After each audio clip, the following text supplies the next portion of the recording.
తాకట్లో ఉన్న మీ బంగారాన్ని విడిపించి ఆ రోజు ఆన్లైన్ రేటుకి కొంటాం. Sharma gold company.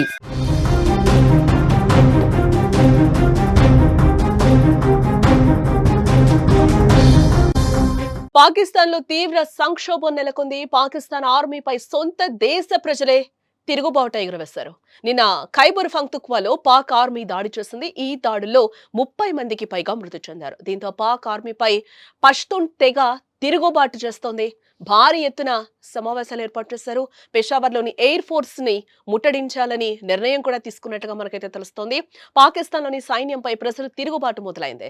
నిన్న తెల్లవారుజామున ఖైబర్ పఖ్తూన్ఖ్వాలోని ఓ గ్రామంపై పాకిస్తాన్ సైన్యం బాంబుల వర్షం కురిపించింది. పాకిస్తాన్ ఆర్మీ బాంబు దాడుల్లో 30 మందికి పైగా పౌరులు మృతి చెందారు. ఈ ఘటనతో ఖైబర్ పఖ్తూన్ఖ్వాలో ప్రజలు అట్టుడికిపోతున్నారు. దీంతో పాకిస్తాన్ ఆర్మీపై స్థానికులు తిరుగుబాటు చేయడానికి ప్రణాళికలు సిద్ధం చేసుకున్నట్లుగా కూడా సమాచారం అందుతోంది. పష్తూన్ తెగ ప్రజలు భారీ ఎత్తున సమావేశాలు ఏర్పాటు చేసుకుంటున్నారు. త్వరలోనే పాకిస్తాన్ సైన్యంపై తిరుగుబాటు చేయనున్నట్లుగా కూడా తెలుస్తోంది. అటు పెషావర్లోని ఎయిర్ ఫోర్స్ స్టేషన్ ను ముట్టడించాలని నిర్ణయం తీసుకున్నట్లుగా కూడా మనకైతే సమాచారం అందుతోంది. నిన్న ఖైబర్ పఖ్తూన్ఖ్వా ప్రావిన్స్ లోని తిరాహ్ లోయ ప్రాంతంలో పాక్ సైన్యం బాంబుల వర్షం కురిపించింది. దీంతో బాధితులు పాక్ సైన్యం ప్రభుత్వంపై దుమ్మెత్తిపోస్తున్నారు. తమ ఇళ్లపై బాంబుల వర్షం కురిపించడంపై తీవ్ర ఆగ్రహాన్ని అయితే వ్యక్తం చేస్తున్నారు.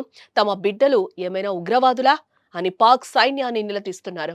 మరోపక్క ఇదే విషయంపై provincial assembly speaker Babar Saleem Swati కూడా దాడిపై ఎక్స్ లో స్పందించారు.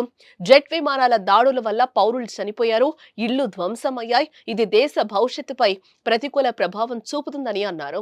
సొంత ప్రజల ప్రాణాలను ఇంత తేలిగ్గా తీసుకుని వారిపైనే బాంబులు వేస్తే అది అందరిలో ఆగ్రహ జ్వాలకు కారణమవుతుందంటూ కూడా హెచ్చరించడం జరిగింది. ఇక ఇదే విషయంపై మానవ హక్కుల కమిషన్ కూడా తీవ్రంగా ఆవేదన వ్యక్తం చేసింది. పిల్లలు, పౌరులు చనిపోవడం దుర్మార్గమని పేర్కొంది. ఈ ఘటనపై తక్షణం నిష్పక్షపాతంగా దర్యాప్తు జరిపి బాధ్యులను శిక్షించాలి. పౌరుల ప్రాణాలను కాపాడటం రాజ్యాంగబద్ధ కర్తవ్యం. కానీ అది పదే పదే విఫలమవుతూ వస్తోంది అని ఒక ప్రకటనలో తెలిపింది.